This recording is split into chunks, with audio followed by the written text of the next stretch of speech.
38번부터 39번까지 문장 삽입 보도록 하겠습니다. 문장 삽입은 어떻게 푼다?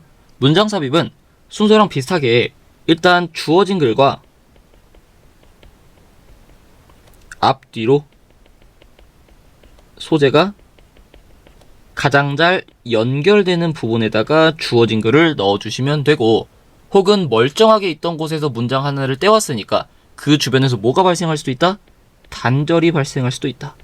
즉 주어진 글과 앞뒤로 가장 잘 연결되는 부분 혹은 단절이 느껴지는 부분에다가 주어진 글을 넣어주시면 된다. 자, 38번 주어진 글 먼저 보도록 하겠습니다. 자, 이 두 사람에 따르면 제스처라는 거는 언어랑 다르대. 뭐라는 점에서 제스처는 제시하지 않는데, 그 화자한테 뭐를? 그러한 선택을 주지 않는데. 자, 주어진 글 읽고 소재 먼저 정리해보면은, 즉 주어진 글을 뭘 말하고 있는 거야? 랭귀지랑 뭐가?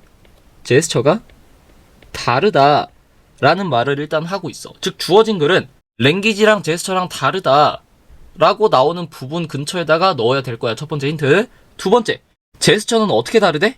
제스처는 말하는 사람한테 그러한 선택을 주지 않는데, 그러한 선택. 그러한 선택이 뭐야?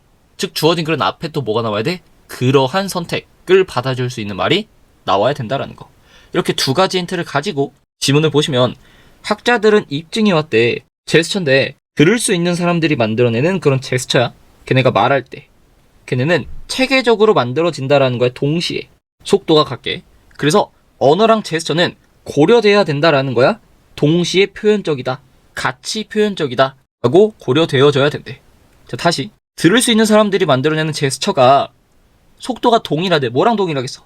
말과 제스처의 속도가 동일하대. 그러니까 언어랑 제스처가 지금 어때야 된대?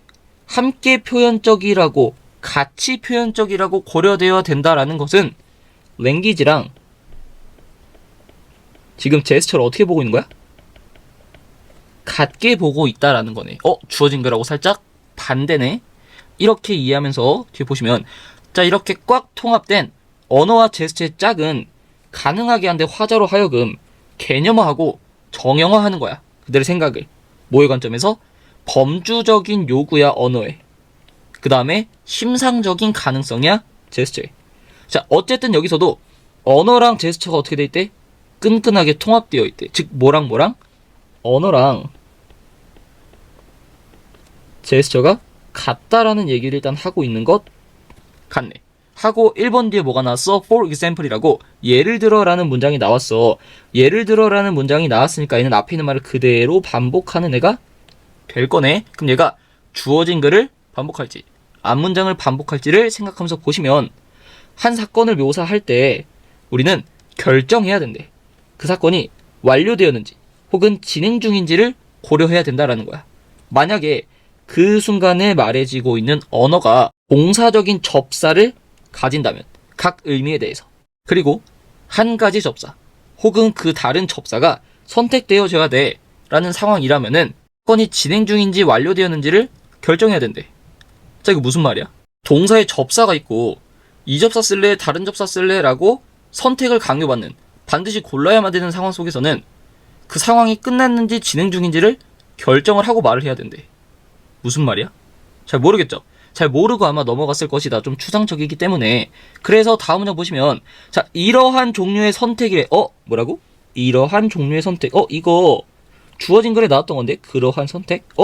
선택으로 받을 수 있는 말이 나왔으니까 이번 문장부터 어떻게 더 집중을 해서 글을 읽었겠죠. 그래서 보시면, 이러한 종류의 선택은 언어의 특징이래. 뭘로써? 기호 시스템으로써.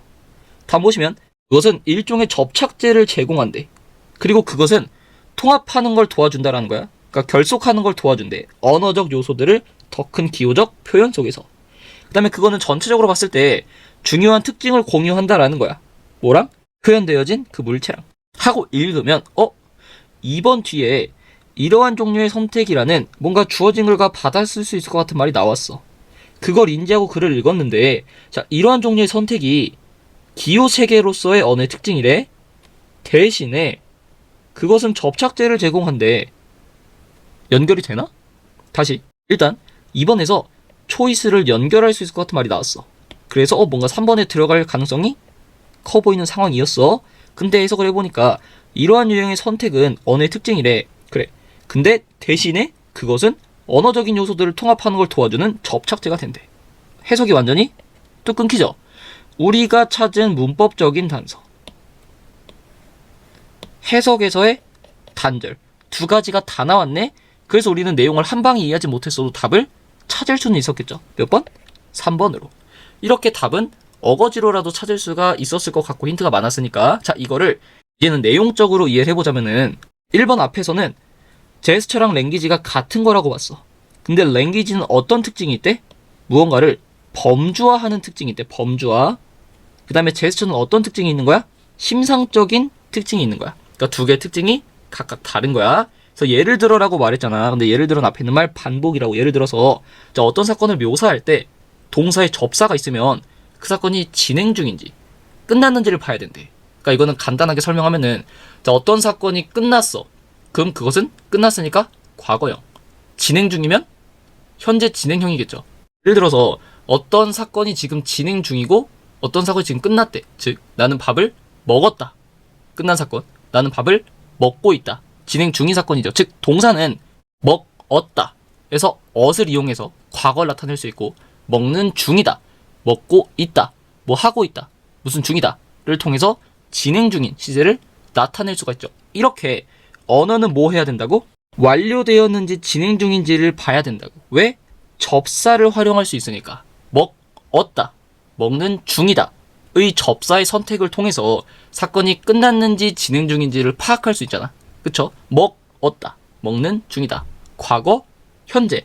얘는 지금 뭐 한 거야? 과거인지 현재인지를 범주화한 거네. 즉 이게 뭐라는 거야? 언어의 특징이라는 거야. 범주화할 수 있다고 말을. 언어를 통해서 얘는 과거로 범주화, 얘는 진행 중으로 범주화. 이걸 접사를 통해서 할 수가 있다라는 내용으로 뭐 한 거야? 패러프레이징 한 거야. 언어는 범주적인 필요성이 있다라는 거. 하고 나서 보니까 2번에서 이러한 종류의 선택이래. 이러한 종류의 선택은 뭘까? 먹었다의 ot이라는 접사를 쓸지, 먹는 중이다의 중이다라는 접사를 쓸지, 어떤 접사를 쓸지에 대한 선택을 말하는 거니까 앞문장을 그대로 받아주는 거고, 이건 누구의 특징이라고? 언어의 특징이라고. 즉 언어의 어떤 특징인 거야? 범주화의 특징인 거야. 범주화. 자, 근데 언어는 범주적인 특징이 있는데 제스처는 그런 범주적인 특징이 있다라는 거야, 없다라는 거야? 없다라고 어디서 말해? 주어진 글에서 말하는 거죠. 그러한 선택이 제스처에는 없대. 여기서 그러한 선택이라는 건 뭐야? 현재랑 연관된 접사를 쓸지, 과거랑 연관된 접사를 쓸지에 대한 그런 선택권이 제스처엔 없대. 그러니까 제스처는 범주화를 못한다라는 거잖아. 대신에 그것은 뭘 한다라는 거야? 접착제를 제공한대. 그 접착제는 언어적인 표현을 더 통합해준 역할을 하는 거야. 또 제시된 물체에다가 뭐를? 중요한 특징을 공유해준대. 중요한 특징을. 다시, 자, 언어를 통합해주고 제시된 물체에다가 중요한 특징을 공유해주는 건 언어의 특징일까? 제스처의 특징일까? 제스처의 특징이겠죠. 즉 여기서 말하는 그것이, 언어적인 어떤 접착제를 제공해주는 그것은 앞문장에 나온 언어가 아니라 일단 뭐가 되는 거야? 제스처가 되는 거야. 제스처. 그러니까 애초에 여기서도 앞에 제스처가 안 나온 상태로 그것이 나왔으니 이시 받을 만한 말이 앞에 있어, 없어? 없어. 즉 여기서도 뭐가? 단절이 일단 발생한 거고. 어쨌든 언어는 접사를 통해서 현재를 쓸지 과거를 쓸지 진행을 쓸지 선택이 된다고. 얘는 범주화의 특징이 있으니까. 근데 제스처는 범주화의 특징이 있다, 없다? 없다. 얘는 무슨 특징이 있다 그랬어? 심상적인 특징이 있다고 했다. 즉 심상적인 특징이니까 제시된 물체의 특징을 공유한대. 제시된 물체의 특징을 공유하는 건 뭐랑 관련된 거? 심상이죠. 심상. 이렇게 언어는 범주화, 제스처는 심상적인 특징을 갖고 있구나 라고 지문을 이해하면 된다. 즉 3번 앞에까지는 누구 얘기하는 거야? 언어의 범주화 이야기를 하는 거야. 그래서 3번 문장에다가 그래, 언어는 범주화의 특징이 있지만 제스처는 범주화의 특징이 없어. 3번부터 누구의? 제스처는 심상적인 특징이 있는 거야 라고 말하면서 주어진 물체의 특징을 묘사한다라는 제스처의 심상적인 내용이 나오는 거다. 이렇게 해서 내용이 연결되는 거고, 어쨌든 답은 몇 번이 된다? 3번이 된다. 39번 보도록 하겠습니다. 마찬가지로 주어진 거 먼저 보시면 일단 그럼에도 불구하고라는 역접과 관련된 연결사가 나왔으니 조금 더 집중해 보시고, 뒤에 보면 대부분의 외부인들에게 심지어 완벽하게 투명한 관행도 들어올릴 수가 없대. 그 장막을. 근데 어떤 장막이냐면은 그러한 형태의 지식이 숨겨져 있는 그 장막이래. 즉 유의미한 훈련이나 지식 습득 없이는 또 그것은 종종 수년이 걸린대.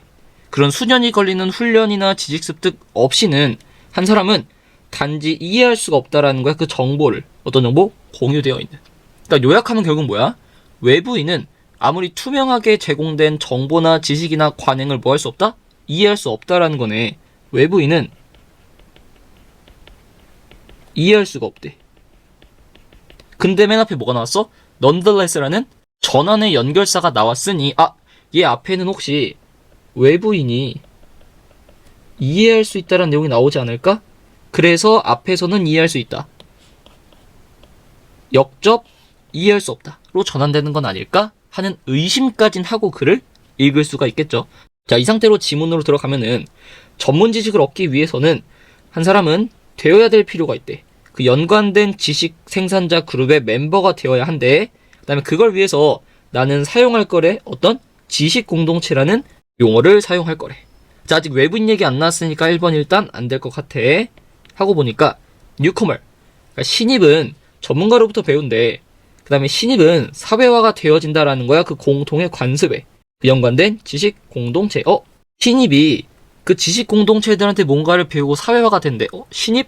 이 신입은 약간 외부인하고 비슷한 말이 될 것 같은데?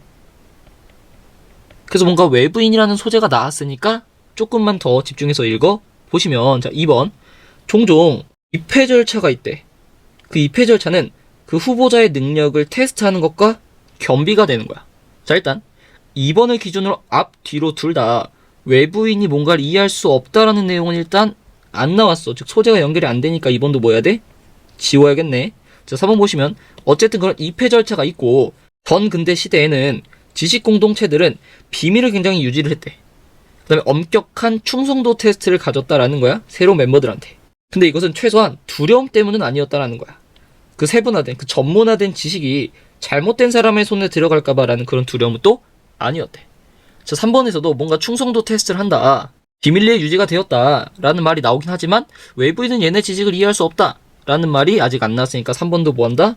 지워주면 되는 거고, 4번 보시면 몇몇 이러한 오래된 관행의 흔적이 여전히 오늘날 존재한대.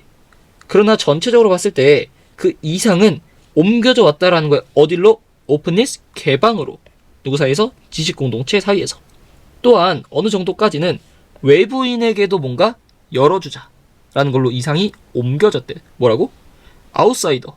외부인 얘기가 나왔네. 그 다음에 또 뭐래? 이상이 어디로 옮겨졌대? 오픈니스, 개방으로 이루어졌대. 자, 일단 4번도 마찬가지로 앞뒤로 외부인이 이해할 수 없다라는 얘기 나왔어? 이런 얘기가 안 나왔으니까 주어진 거라고 소재가 전혀 연결이 안 돼서 4번도 뭐 해야 돼? 지워야 돼. 자, 그러면 심리적으로 1, 2, 3, 4번이 다 연결이 안 되네? 그럼 5번이 답이 될 것 같은 상황 속에서 5번 앞에서 뭐가 나왔어? 오픈니스, 지식에 대한 개방이라는 얘기가 나왔어. 지식을 개방한데 그럼 뭐 하는 거야? 외부인도 이해할 수가 있다라는 거 아니야?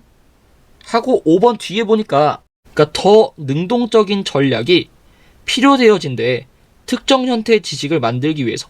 특정 형태의 지식을 어떻게 만든대? 액세서블, 접근 가능하도록 만든대. 5번 앞에서는 뭐가 나왔어? 외부인들도 이해할 수 있도록 오픈니스, 개방을 해주자라는 얘기가 나왔어. 근데 5번 뒤에 무슨 얘기가 나왔어? 더 능동적인 전략이 필요하대. 더 능동적인 전략. 전략이 더 필요해? 근데 그 전략이 왜 필요한 거야?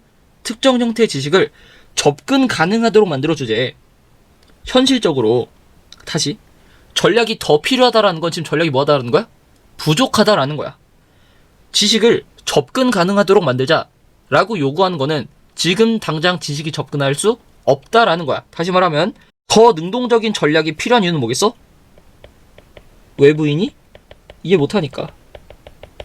특정 형태의 지식을 접근 가능하도록 만들 필요가 있는 건 뭐겠어?